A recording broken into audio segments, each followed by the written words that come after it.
been able to meet Mr. Joel, correct? And do an opening, right? Didn't you do some? Yeah. To say I've spent time with Billy Joel I know how much it means to you, right? Let's bring a smile to his face. But I mean, that's awesome.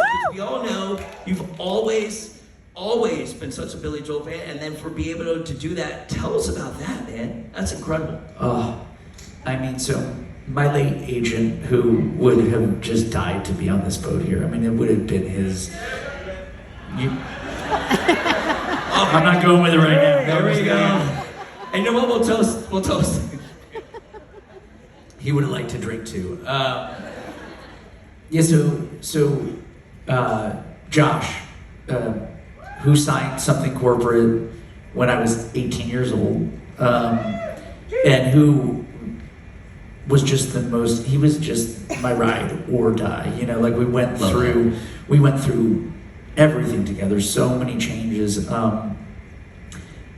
That dude called me on the phone while I was folding laundry in my bedroom, and the question goes, he says,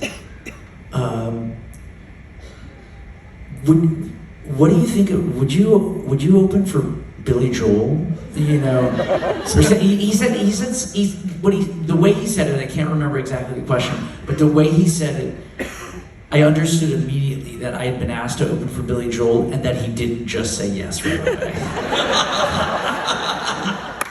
Like, you know what I mean? That's how, and I was like, Josh, if I understand what we're talking about right now, you need to fucking hang up right now, go say yes, and then call me back and we'll celebrate. Imagine if he called you back like, oh, sorry, dude, we missed it. Yeah, we found the other guy. They found somebody else. It cannot be understated the role that Billy Joel, his catalog,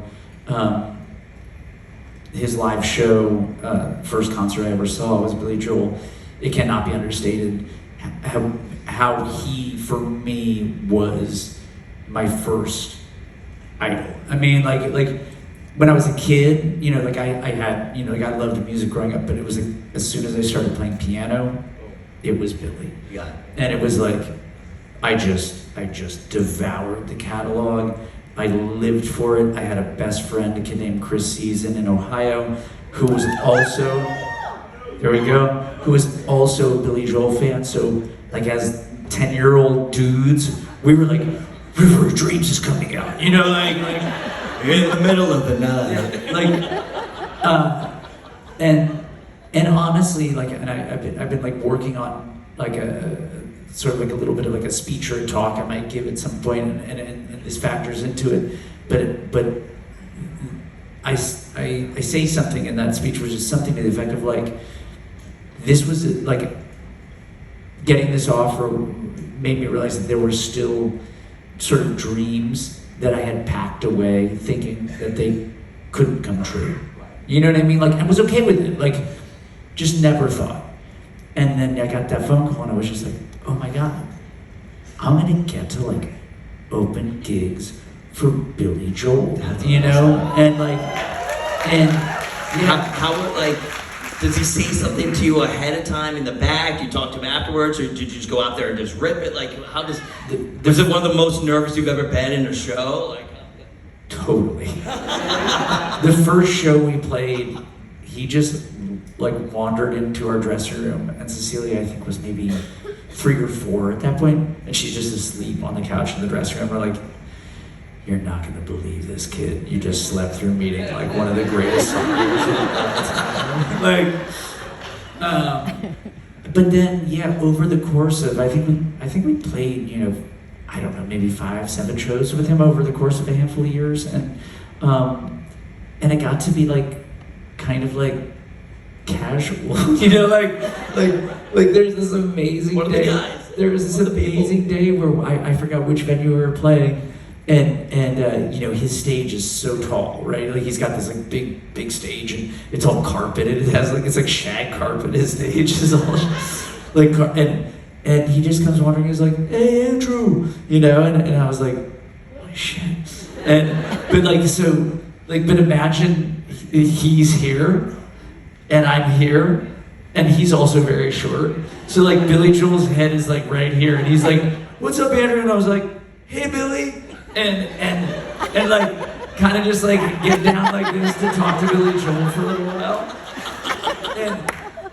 and he like actually like tells me kind of like a heavy story, like something he was going through at the time, and I'm just like, oh my god, Billy's telling me like something personal, and like meanwhile I'm like my crotch is in his face, and I'm just like, oh my god, okay, like I'm gonna cover myself a little bit, like